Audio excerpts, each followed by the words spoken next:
அந்த காலத்தில் பூமியும் தேவலோகமும் அமைதியாக இருந்தது.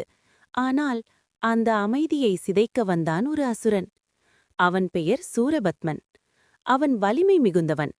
அவன் அகம்பாவம் அதைவிட அதிகம்.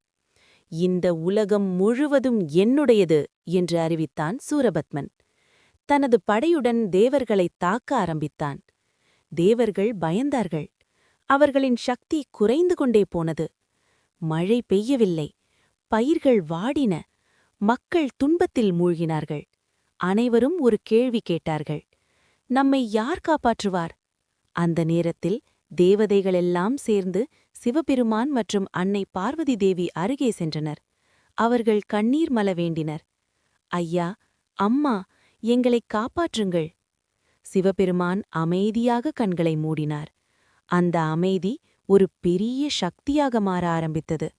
சிவபெருமானின் மூன்றாவது கண்ணிலிருந்து ஒரு தீப்பொறி வெளிவந்தது. அது சாதாரண தீயல்ல, அது தெய்வீக சக்தி. அந்த ஒளி 6 பாகங்களாக பிரிந்து பின்னர் ஒன்றாக இணைந்து ஒரு தெய்வ குழந்தையாக மாறியது. அவர்தான் முருகப்பெருமான். 6 முகங்கள், 12 கண்கள், அனைத்தையும் பார்க்கும் ஞானம். முருகன் வளர வளர அவரின் உடலில் வீரமும் இதயத்தில் கருணையும் அதிகரித்தது. அவர் சிரித்தால் அமைதி, அவர் கோபித்தால் அழிவு. அவர் ஒரு சாதாரண தெய்வமில்லை, அவர் ஒரு வீரவாடன். ஆனால் சூரபத்மனை வெல்ல ஒரு சக்தி மட்டும் போதாது. அதற்கு ஒரு தெய்வீக ஆயுதம் தேவை. அந்த நேரத்தில் அன்னை பார்வதி தேவி தன் முழு சக்தியையும் ஒன்றாக சேர்த்தாள். அவள் கண்களில் அன்பு, இதயத்தில் தாய்மை, ஆனால் உள்ளத்தில் தீயை அழிக்கும் உறுதி.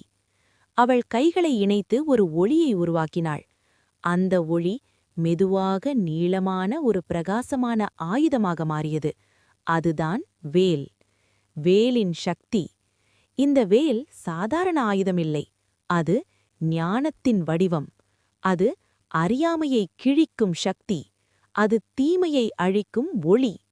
அதை பார்த்தவுடன் அனைத்து உலகமும் ஒளிர்ந்தது. தாய் கொடுத்த வரம். பார்வதி தேவி அந்த வேலை முருகனின் கையில் கொடுத்தாள். அவள் மெதுவாக சொன்னாள், மகனே, இந்த வேல் உன் சக்தி மட்டுமில்லை, இது உன் கடமை.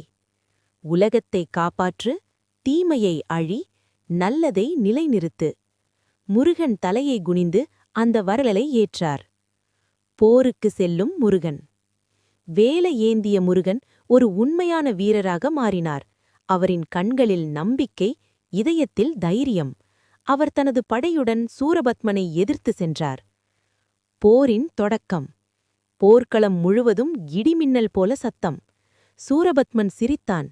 ஒரு குழந்தை என்னை ஜெயிக்க முடியுமா? முருகன் அமைதியாக நின்றார். அவரின் கையிலிருந்த வேல் மின்னல் போல பிரகாசித்தது. முடிவு முன் தருணம். அந்த வேல் ஆயுதமில்லை, அது ஒரு சக்தி, அது ஒரு நம்பிக்கை. அந்த வேல்தான் சூரபத்மனின் அகம்பாவத்தை முடிக்கும்.